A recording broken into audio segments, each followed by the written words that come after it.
অভ্যুত্থানের পর প্রথমবারের মতো বিশ্ব থেকে এলো সুখবর, বাংলাদেশে দুর্নীতি কমেছে। ট্রান্সপারেন্সি ইন্টারন্যাশনালের চেয়ারম্যান ফ্রেসোয়া ভেলেরিয়া জানিয়েছেন, বাংলাদেশ এখন ব্যতিক্রম। And in Bangladesh it has been just the contrary. Therefore, our global movement, the global civil society that we form in our 100 countries to fight against this global change of corruption. হাজারো প্রাণের ত্যাগে পতন হয়েছে স্বৈরাচারের।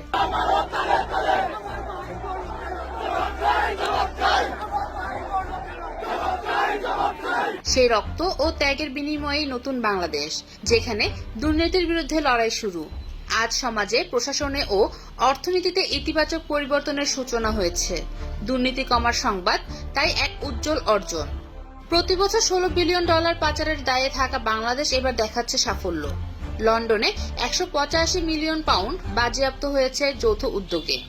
সাবেক ভূমিমন্ত্রী সাইফুজ্জামান চৌধুরীর সঙ্গে সংশ্লিষ্ট প্রায় 185 মিলিয়ন পাউন্ড মূল্যের সম্পদ জব্দ করেছে। রাজনৈতিক সদিচ্ছা, প্রশাসনিক দৃঢ়তা আর জবাবদিহিতার মাধ্যমে দুর্নীতিকে শূন্যে নামানো সম্ভব। বিশ্ব এখন বাংলাদেশকে প্রশংসার চোখে দেখছে। এই দৃষ্টি ধরে রাখা আমাদের পবিত্র কর্তব্য।